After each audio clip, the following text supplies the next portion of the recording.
Welcome to day 15, session 2 of the virtual school on IP. The topic for this session is corporate law and intellectual property rights. Our speaker for this session is Mr. Anand Verma, who is a founder and managing partner of a legal consultancy firm, namely Team Legal, with its head office at Noida. He is a fellow member of the Institute of Company Secretaries of India and is a law graduate and has completed his master's in commerce. Mr. Verma has wide experience of more than 12 years. He specializes in corporate law, IPR, FEMA, insolvency, NCLT, and RERA. He is a certified trademark agent. Mr. Verma had served as a company secretary in the office of official liquidator attached with Delhi High Court and has the privilege of assisting more than 10 committees appointed by Delhi High Court, headed by retired High Court judges, district and session judge, joint registrar Delhi High Court, and senior lawyers of Supreme Court of India. It is indeed an honor to have you with us in today's session, and we welcome you, sir. All queries related to the session shall be answered during the Q&A round at the end of the session. Participants may either type their queries in the chat box or can raise their hands and we will unmute them. Now I would like to hand over the session to Mr. Verma and would request him to make his presentation on the topic today. Over to you, sir. Thank you, Mona Lisa. Thanks for the introduction. So today, I think is the last session of the virtual school, which we are attending from, I think, 26th of February. So today, 12th of March, today is the last session. And in the last session, we are discussing about the corporate law and intellectual property rights. I hope the earlier sessions must be very much thoughtful and you have gained a lot of knowledge. So in the last session of virtual school, I am letting you through the corporate law and IPR, how these two fields are very much interconnected and how they are very much important for each other perspective. So in this webinar, I will let you know what are the provisions of the corporate law that are being affected in intellectual property rights, how intellectual property rights provisions are affected in corporate law, what are the measures you should take to a precautionary measures, I would say, before opting for a IPR or before going for a company registrations. Because in my view, a person, a lawyer, a fresher, or even an experienced professional must be aware about the provisions of the corporate law and similarly the provisions of IPR, because you cannot advise a client without knowing the provisions of each other. So let's start the today's session.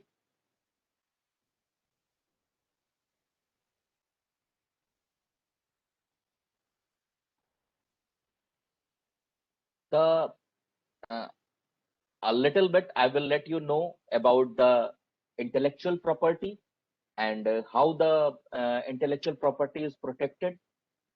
So intellectual property, as you know, if there is any symbol, trade name, device, artistic work, design, symbols, images, so that can be used in commerce. So these are termed as a intellectual property, and there are different acts like Patents Act, Copyright Act, Trademarks Act, where intellectual property rights are protected. So there are I will not take much time on what are the types of intellectual properties, but there are 8 different types of intellectual properties, starting from the trademark. Trademark, as you know, is a mark or a recognizable sign, design. So this is the most important, one of the important thing which you have to know if you are also dealing in the company matters. For example, if you are a lawyer, or if you are a practitioner in IPR or a corporate law, and if a client comes to you that I want to incorporate a company, so immediately the first step of incorporation of the company is the search of name. The client will come to you and say, I want to incorporate a company and this is my name, ABC Private Limited. So this ABC Private Limited, now you have to see whether that ABC Private Limited is available or not. So available or not, not only on the point of view whether there is any existing company in that name, but you have to go beyond that. You have to search for the trademark also. Similarly, if a client comes to you that I want to get a trade name or a device, that is a logo, I want to get registered in my name or in my company name, then also you have to search uh, the company, the details of the company, if any company is using that name or that logo or not. If there is the case, then at that very basic stage you will be able to define a clear picture to your client. Sir, no, you cannot go ahead with this logo or this trade name or the name of the company because there is already a similar company registered. The details I will let you know in the uh, uh, other slides. So trademark is given for 10 years and it can be renewed for another period of 10 years. And the ministry which administers the trademark is the Department for Promotion of Industry and Internal Trade. Earlier it was known as DIPP, but now the name has been changed, Department for Promotion of Industry and Internal Trade, and the act is Trademarks Act 1999. Similarly, copyright is also very much important from the perspective of a company. Why I am saying, there are a lot of companies which, if they are in print media, electronic media, of software creation, then if such client come to you that I want to get my copyright, so you have to, if the company is already working in that area and they are not getting their work copyrighted, then that poses a serious threat to that company. So a company who are into these fields, which the fields which needs a mandatory copyright, have to get, and that you only as a lawyer, as a IPR expert, as a company law expert, you have to say that no, you have to get it copyright, otherwise you will lose your competition. The copyright is generally given for the work made by an individual for life and plus 60 years after the death. The ministry is the same as I told you, and the concerned act is the Copyright Act. The patent, similarly, the patent, I will not go into detail that what is a patent. Generally, there must be a three key ingredients of a patent, that is a novelty, non-obviousness, and industrial use. If these three things are there, then your invention could get a patent. A patent is granted for a term of 20 years. You have to keep in mind that patent is granted only for 20 years. After the patent expires, there is no provision of renewal of patent. So a company, if he has a novel idea, we are today seeing startups. There are startups. What is a startup? A startup, if you go for a definition of a startup, it starts with a company which has been registered for not less than 7 years, can get a certificate of uh, a startup from the DPIIT. So DPIIT gives certificate of a startup to the companies who, so being a startup, you get many benefits. One of the benefits is that a company who has the certificate from DPIIT as a startup, they get their fees, the government fees.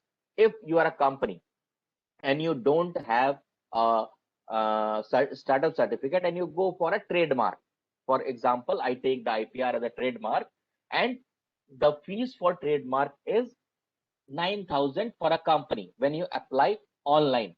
But if you have a certificate from DPIIT as a startup, your fees will be reduced to 50%. So see, so this is how you can guide your client, or as an advisor you can work. You can say immediately, if a company comes, I want a trademark in this name. You said, yes sir, the fees is 9,000. But if you tell your client that, sir, if you'll get a certificate of a startup, your fees will be 4,500. So who will not go for this? And they will praise that, oh, thank you, you have given me such advice. So there are so much features which IPR practitioner and a company practitioner must be knowing. So a ministry is same, and the concerned act is the Patents Act 1970.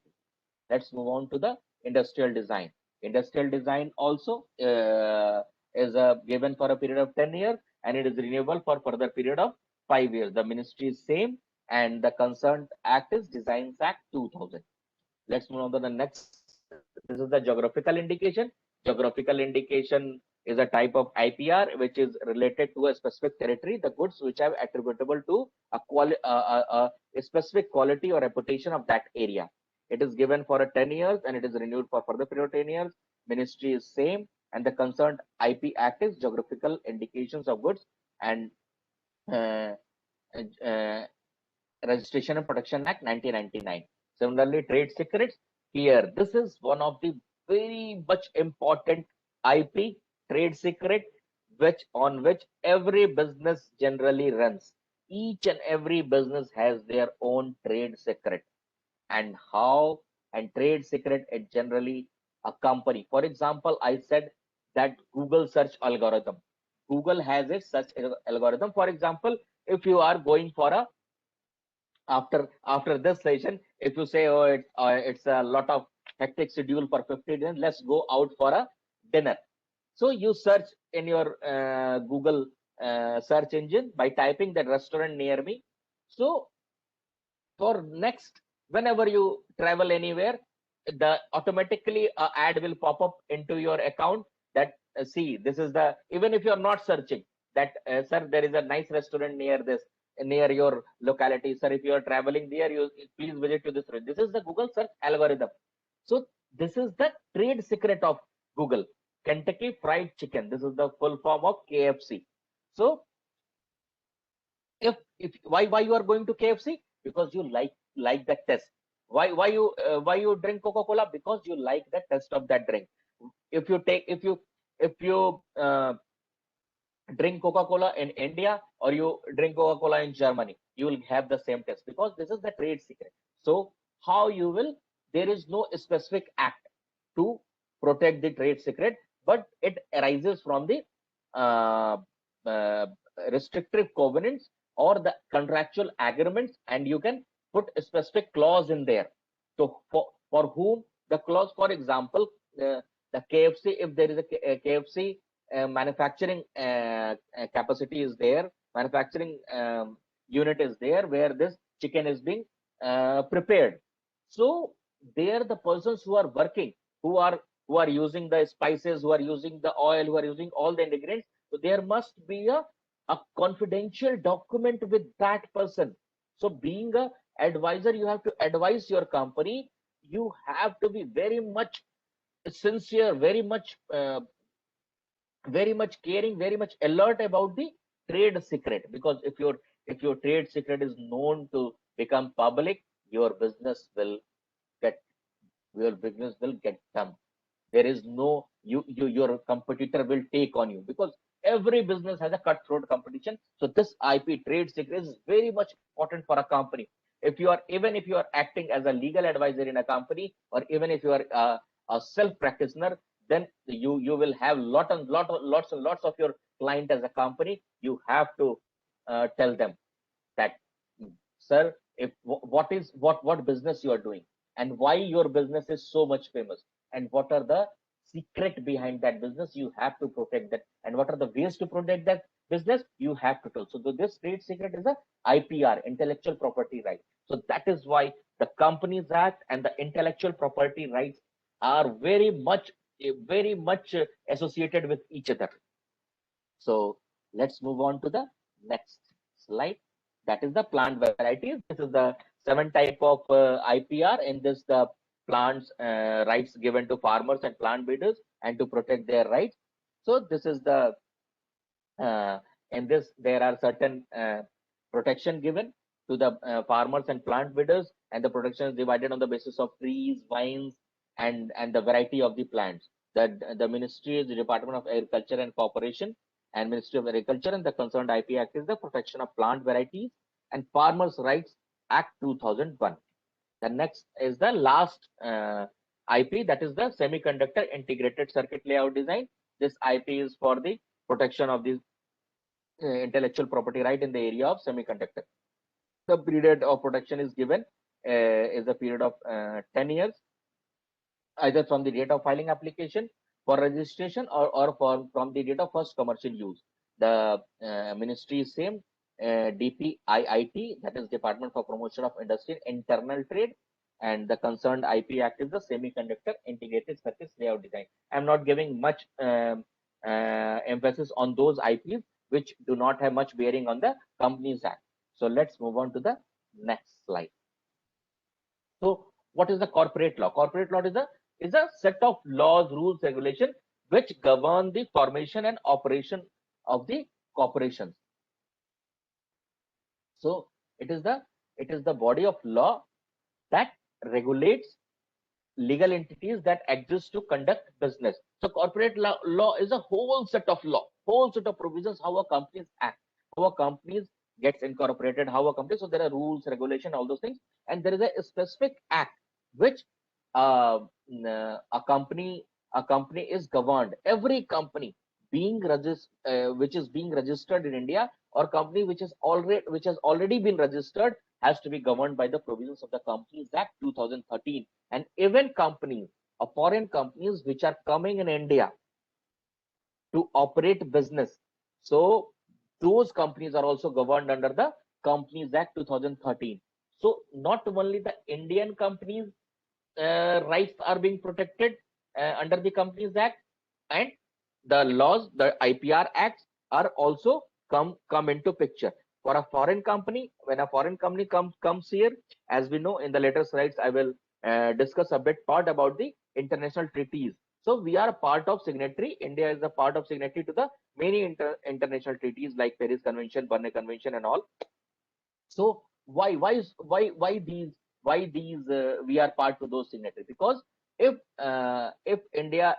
Indian businessmen are crossing borders, if any product is manufactured in India, as we know that government of India has launched such a huge initiative of Make in India. So the Make in India products are going beyond the territory of India. It is going China, it is going Japan, it is going European country, it is going in the all over Asian countries.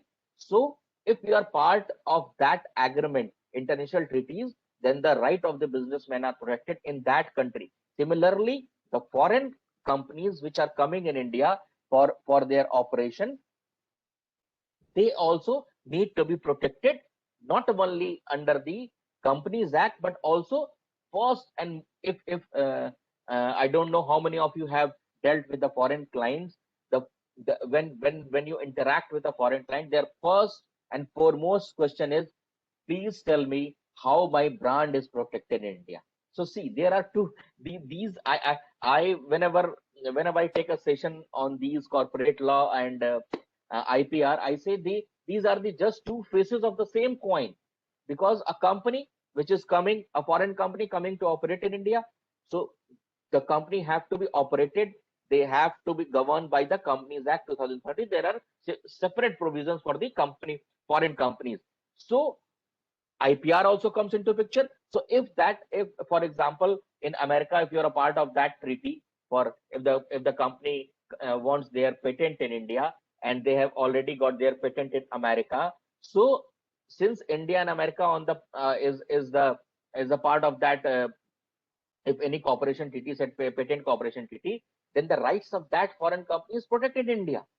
So he is very much comfortable that I am also governed by the Indian Companies Act, and my rights are also protected under the agreements which we are signatory. So in this way the business runs. So let's move on to the next slide. That is the incorporation of the company. The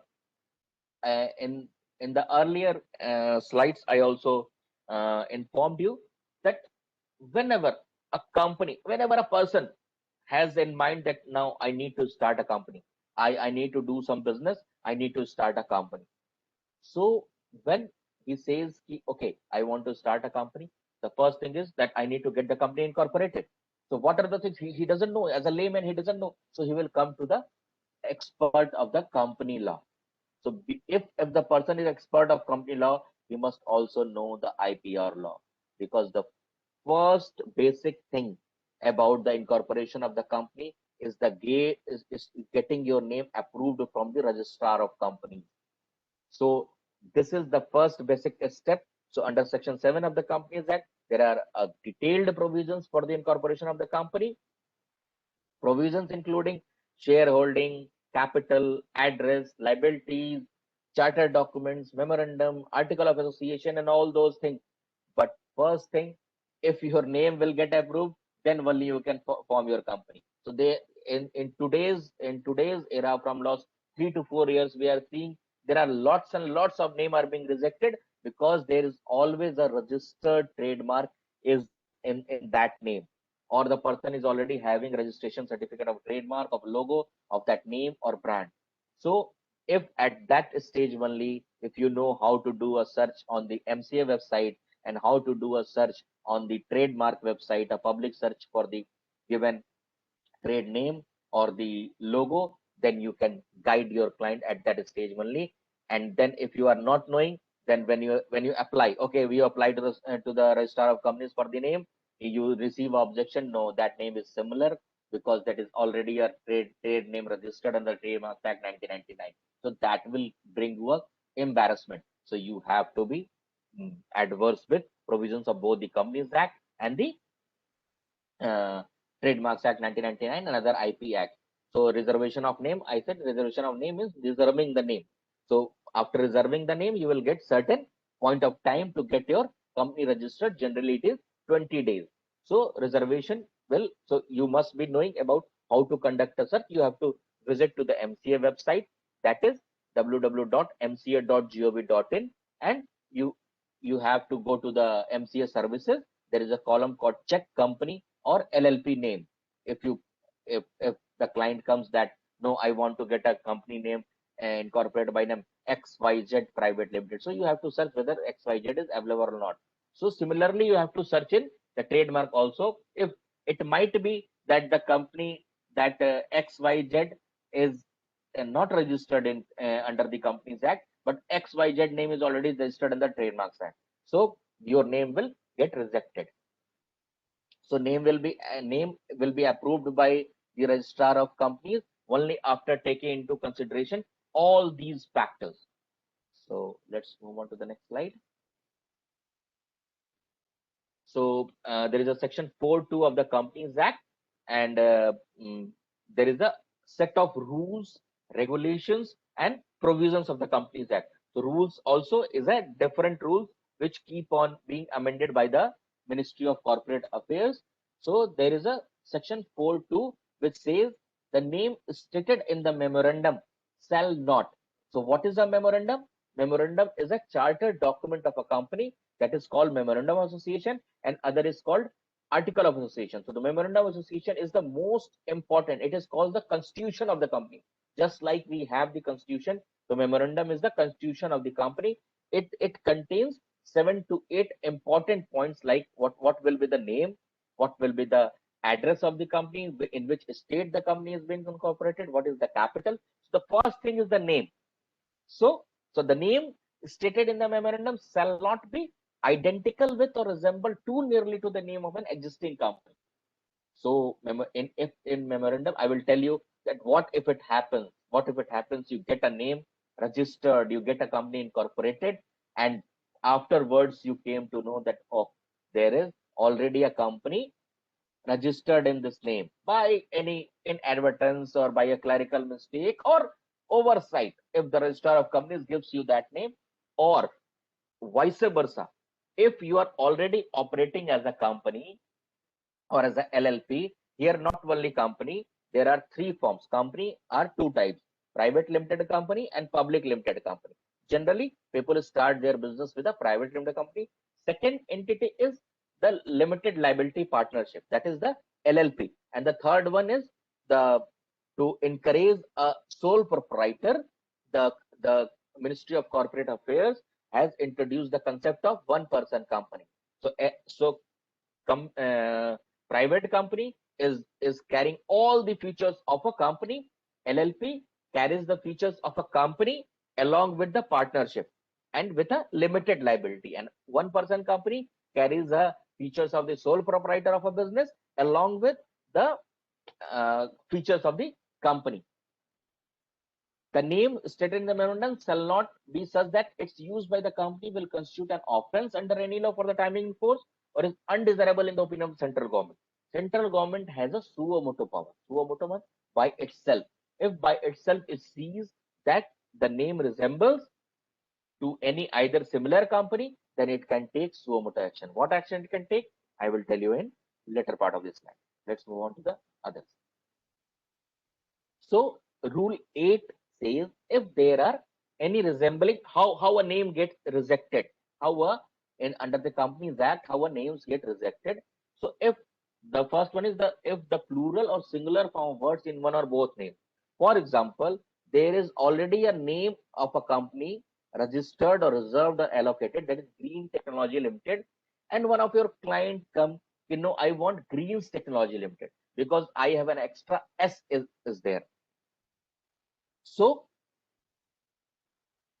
if you do not have the knowledge of this, sir, your name cannot be registered because just by putting S there, you cannot get the name. Similarly, this thing happened in trademark also. If someone comes to you only for a trademark, if there is a trademark already in the name of Green, then you cannot get the name Green because plural or singular form is word in one or both names is not considered. Similarly, the second is Greens Technologies Limited. This will also be not considered. For example, there is a company by the name SM Computers Limited, and if you want to incorporate a company by the name of SMS Computers Limited, this will also be considered as a same, and you will not get the name or you will not get it registered. The second objection is use of different tenses in one or both names. For example, there is a company by the name Accent Solutions Limited. One of your client came, sir, I want a name by the name of a company by the name Accented Solutions Limited. So you say, okay, there is Accent now. I will file for Accent Solutions, Accented Solutions Limited or Accenting Solutions Limited. But this will not going to be help you any getting the name. Speak English Solutions Limited, Spoken English Solutions Limited. This will also pose a hindrance in getting a name. The third one is use of different phonetic spelling, including use of misspelled words of an expression. So phonetic, there is a Chemtech Limited. There is a company by the name Chemtech Limited. So your client comes, he thinks I am very smart. Okay, sir, there is a CHEMTECK. Sir, we will go for CHEMTEK. But close your eyes, and if I say Chemtech Limited, Chemtech Limited, Chemtech Limited, Chemtech Limited, but all spellings are different, but phonetically all four are same. So, and forget it, you're not going to, because phonetic spellings are also a very major concerns of rejection in trademark also and in Companies Act also. Let's move on to the next slide. That use of host names such as www or a domain extension such as net, org, .or, .com in one or both names. For example, there is a name of the company Ultra Solutions Limited, and you want to go by another name ultrasolutions.com. Why I'm telling all this? Because even if you are a IPR practitioner and especially a trademark, then a person will come, say, I want Ultra Solutions Limited to get registered, or ultrasolutions.com limited to get registered. You say, no, sir, already Ultra Solutions there. So, no, my name is ultrasolutions.com. Or you advise, okay, sir, we can change some prefix or suffix here and we can get the name registered. So these things you have to, because you are into a serious business, because the very basic structure, you are creating by giving the trade name or logo to that company or individual. So if he starts on the basis of that trade name or trade logo, and afterwards when he becomes successful in his business and his business starts generating revenue, and at that point any objection come or any infringement is being filed against that individual or against that company or against that brand or logo, then it will create a serious problem for that company, because you cannot, because now you are everywhere. And what is, on what basis you are earning revenue? You are earning revenue on the basis of your goodwill, on the basis of your name, your brand name, your logo. So nobody is this. This is such a serious fight. This is such a serious fight, time consuming, and at the same time costly, because and the person who sues you, he can put a fine or penalty, or he want recovery of crores from you. Even if you are a small business, he can say, you my in I am operating in Gujarat, all over Gujarat, and suddenly a person in Delhi started in the similar name, and we have just entered the Delhi market, and nobody is taking our product, and the people are confused that no, this is not.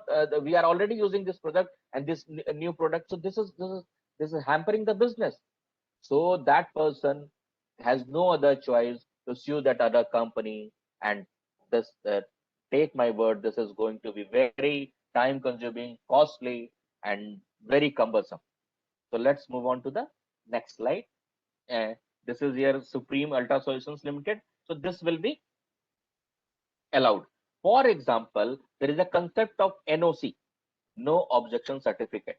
So if there is a name called Ultra Solutions Limited, and only same group, that same group wants ultrasolutions.com limited, and if that group who already has that name, Ultra Solutions listed as a name, it can give NOC to that company that I don't have any objection if the name ultrasolutions.com limited is registered. So in this way also, if you give NOC, it means in the in in future you will not raise any objection for the operation of that name or brand logo of that company. There is a if there is a slight variation in the spelling of the two names, include a grammatical variation thereof, this is also not accepted. Complete translation or transliteration and not part thereof an existing name in Hindi or English, this is not accepted. Addition of the name of a place to an existing name, the existing name does not contain the name of any place. So these are the things which you have to keep in mind. These are the nitty-gritty of getting a name. Let's move on to the next slide. A very important amendment in the companies incorporation uh, rules happened. This is called the Fifth Amendment, and it happened on the 10th May 2019. So there is a Rule 8A is introduced. Rule 8A, sub-rule B, that is undesirable name. What is this? This C. What I am saying now is this corporate law and trademark, you will see everywhere they are intermingled. So undesirable name, a company name could be rejected if it is considered undesirable, if save as provided in section 35 of the Trademarks Act 1999, the name includes a trademark registered under Trademarks Act 1999 and the rules framed there under the same class of goods or services in which activity of the company is being carried out. For example, the name is already registered under the Trademark Act in the same goods or services, then if you have the what I was saying, the concept of NOC, if you have the owner, the trademark certificate owner, trademark license owner, NOC, then your name could be registered. But without that, your name will be regarded as undesirable name, because it is undesirable under the section 35 of the Trademarks Act.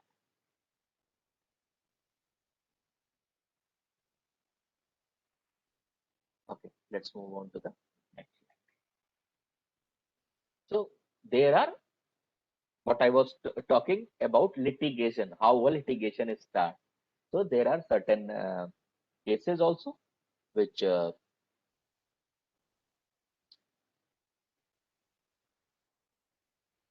which tells that if we not take proper care at the time of registration of a company, at the time of choosing name, then later on we will land in serious difficulty. So this is a case of Make My Trip, December 2018 case.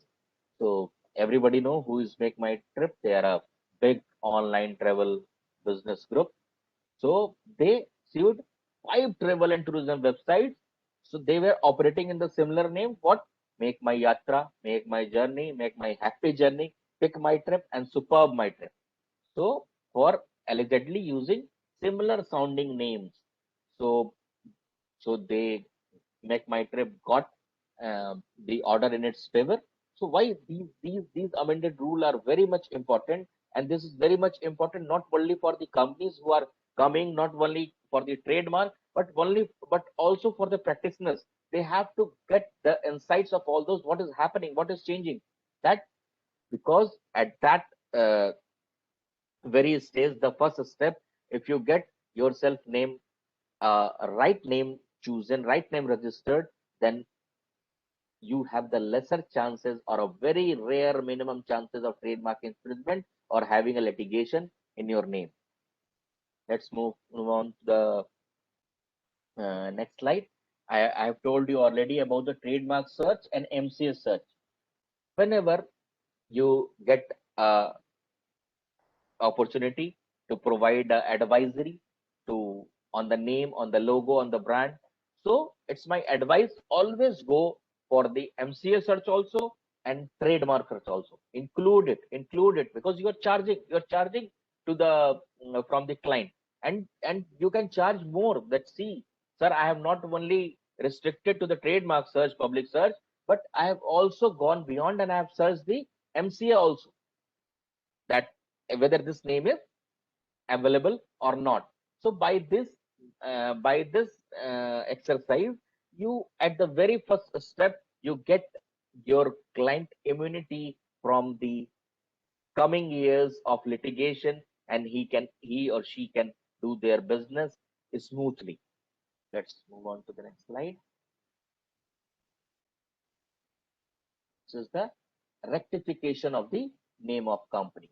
I have told you that if by mistake your name is registered to the similar name, which name is already registered or nearly resembles. Similar name will never get registered in today's time, because the uh, what to say, the software is such that it easily picks up that no, if there is a if there is a company, for example, say Yum International. Yum International is the name of the KFC company. So if Yum International, and if you today go for applying the name Yum International, immediately the software will pick up and no, this name is already registered, please choose another name. But if Yum International name is YUM and you include YWM, the software will accept it. And even by mistake, due to oversight, the staff or if the star of company's officials do not see this, and they get your name registered YWM VM International. So there are two things where you can which can land into trouble. First, if the central government in scrutiny see, oh, this name is already registered YUM, and we have again given a name YWM. So phonetically these are same. You cannot say yum. It is yum only.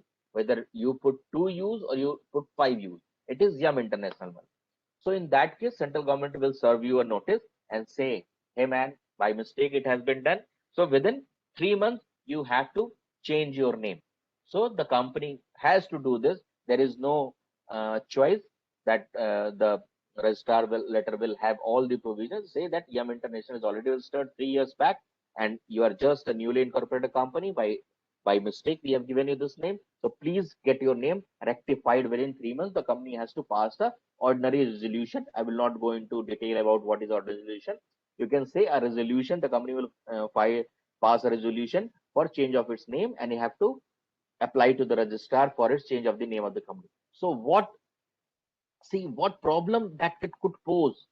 You have published everywhere. You have published your stationaries, your visiting card, your letterhead, everyone, your clients, your meeting with your client with the name Yum International YWM, but suddenly your name you have to change, and from Yum you any XYZ name you gave, so everyone will say, oh, what's happened to that company? So at that stage you will get embarrassed. The businessman also and the advisor will also. The second one, if there is a person, for example, take the example of Yum International only. If Yum International came into sees, or it has the knowledge that uh, this oh, the similar name is registered and we are already operating from last 3 years, how this registrar of companies has done this, so they will file a complaint to the central government, and this under the Ministry of Corporate Affairs, this power is delegated to the regional director.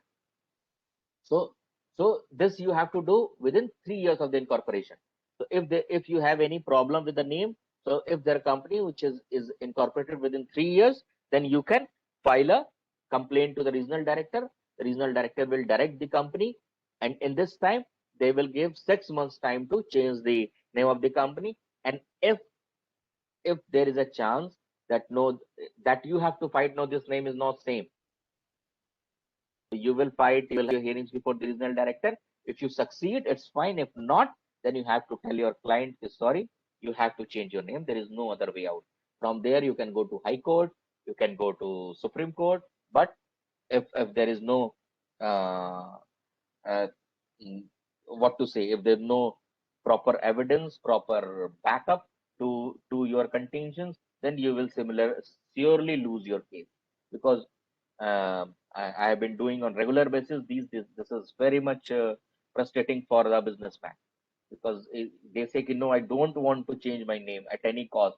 But we say, sir, there is no another alternative available. You have to change it, because the company who is already operating, they have trademark in their name.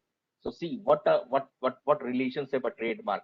So immediately a company comes to you, a person comes to you, you have to suggest, sir, now you have got the trademark. Now please get the company registered, because uh, on the basis of trademark application, trademark receipt, your name will be easily get registered or reserved. Uh, these are some of the formalities. After the name is, you have to rectify your name. Then these are the formalities in the Companies Act. You have to inform the registrar of companies within 15 days that my name is changed, and now I am operating. Now from now on, I will operate from this name. And if you do not do this, it is you will attract your company or a client will attract penalty, and penalty is 1,000 rupees for every day. And if the officer who is caught that due to his default this has been happened, so there is a penalty of 5,000, which can extend to 1 lakh rupees. Let's move on to the next slide. There are some cases on rectification of the name of company. The first is KP Patharoz Vaidya versus Kanda Mukulathi. In this case, the applicant filed the application before the regional director under section 16, which I dealt in the earlier slide. And this, the regional director passed the order against the opposite party, restraining to them to use the name. The party approached the High Court. The High Court also upheld the order of the regional director, and the opposite party has to change its name. The second case is Mondelez Foods Private Limited versus the regional director North, Ministry of Corporate Affairs. In this, the case went on to the High Court, and regional director earlier said that there is no need to change the name of Mondelez Foods Private Limited, but Mondelez India Private Limited moves to the High Court. After much deliberations and arguments, the High Court pronounced that Mondelez uh, Foods Private Limited change its name to Mondelez. Who is this here? That the direction issued to Mondelez India Private Limited to change its name, because it is very much resembles to Mondelez Foods. The Mondelez Foods said is so okay. Mondelez is same, but the second word is India and our second word is food. The High Court says no. The Mondelez is the very peculiar word here, and the people will get confused. So Mondelez Foods has to change its name. slide. What are the similar sections under the Companies Act, Trademarks Act, and Patents Act?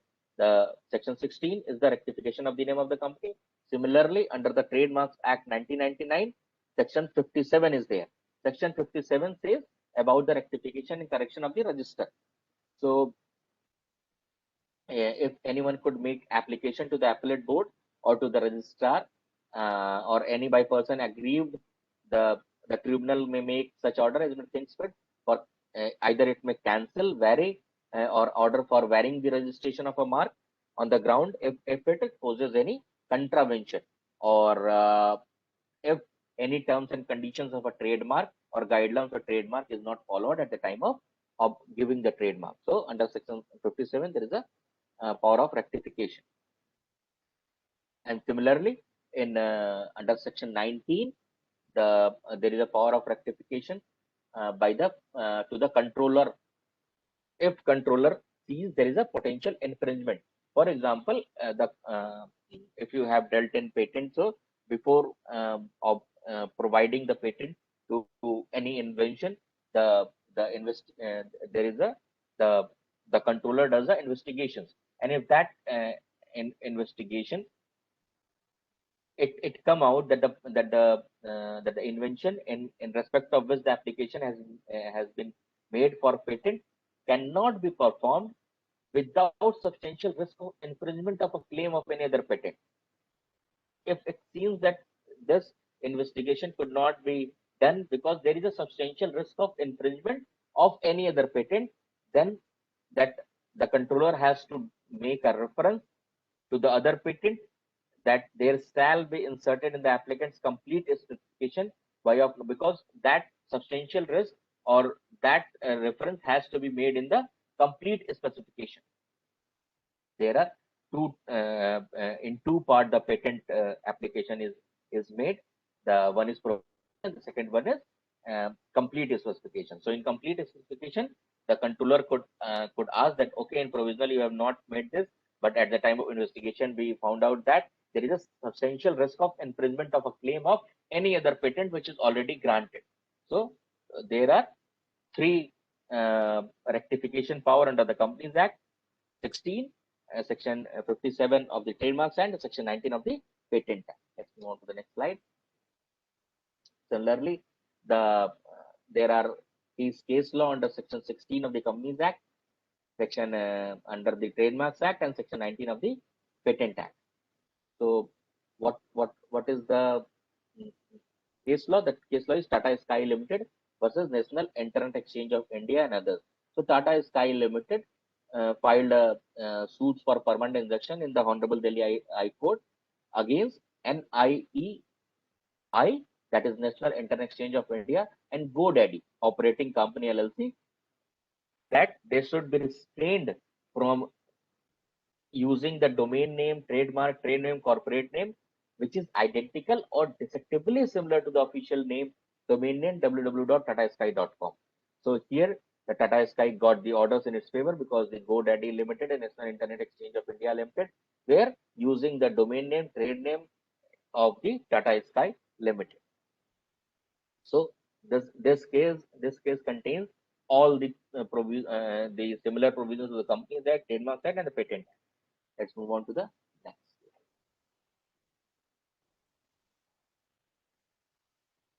slide. Section 77 of the Companies Act, that is registration of charge.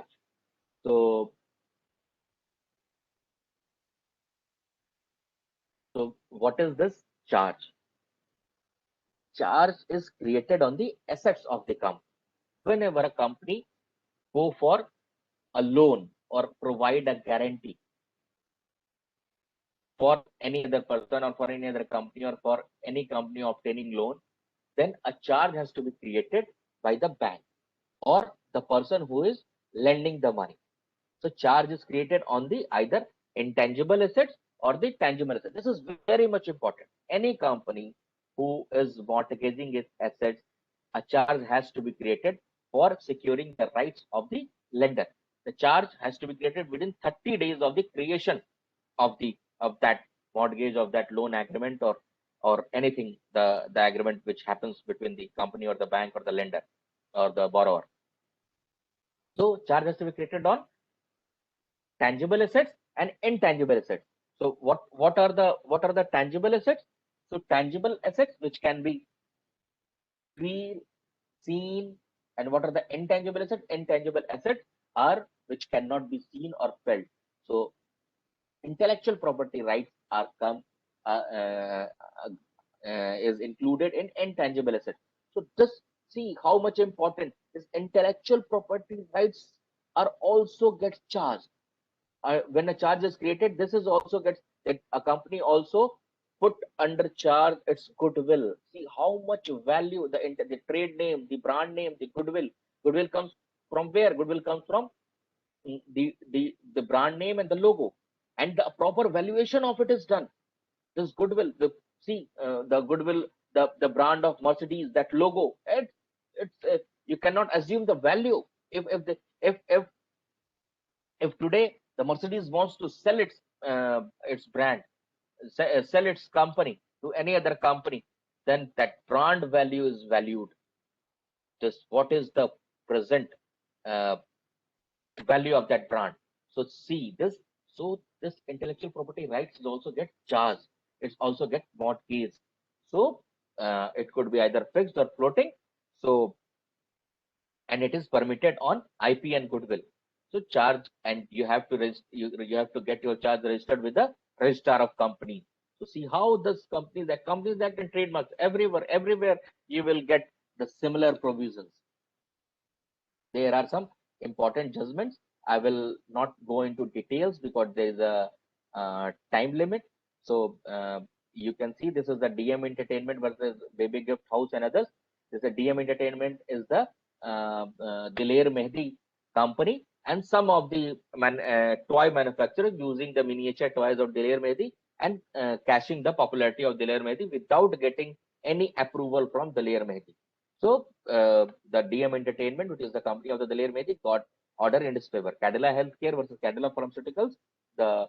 This is the case of deceptive similarity in a passing of action. There is a specific section, Section 29 of the Trademarks Act, which lays down the different aspects of infringement of a trademark. So let's move on to the next slide. That is the Copyright and Companies Act. So in the earlier part of the webinar of the virtual school, which we are going through, that if your client or if any person or business is in print media, electronic media, writers, artistic presentation, literary work, cinematographers, publishers, website creation, digital marketing, painters, music, software programs, and plethora of other fields which require copyright. So copyright has to be done. If your company is in digital marketing, if you have a website and you don't get the content of that website, for example, a website has 10 pages, and if you don't have copyright of that website, then anyone can reproduce that similar website, start operating, and can encash your name, and your can become a serious competitor, and you have to compete with that person. And even it might happen the person who is working with you, employee of yours, a partner of yours, or someone of yours, if it is having uh, uh, mm, a good relation with the company, and similarly if he wants to disassociate with the company, the employee wants to give resignation with a mind that now I will go out, I will start my own company with similar objects, with similar content. So if you don't have the copyright, you will land into serious trouble, and it will be a never ending litigation. Similarly for the publishers, for the writers, art presentation, everyone. So uh, this is the same. If you can enjoy your commercial value only of your intellectual property if you have the copyright. And in a company, the copyright is a continuous process, because you keep on creating your content, you keep on creating the copyright every time. It is not that if you get a copyright of one content your name, that is over. No, every time you are doing new work, you are making new software, you are creating new music, creating new painting, writing new stories, everything you have to get copyrighted, otherwise you cannot claim the ownership over your work.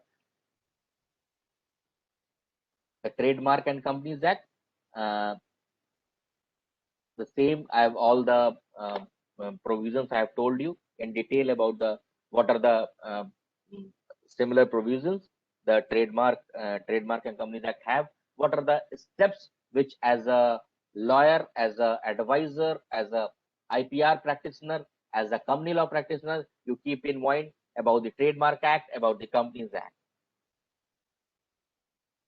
Trade Secret and Companies Act, I have told you that this is the very much important provisions, because trade secret is the basic foundation on which the whole company stands. If you have if a company which starts with some product, with some knowledge, with some technology, with some idea, that type secret has to be protected.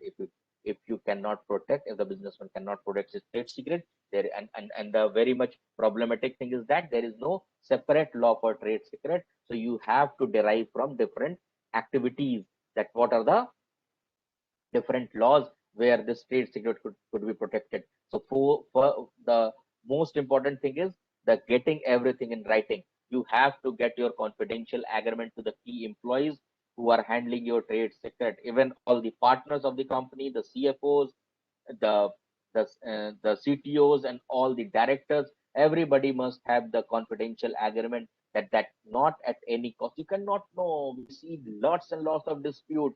Once the dispute will not arise at the initial stage, the dispute will arise when the company will become a name in the market, when the brand will be publicly aware, when the company started using its name all over.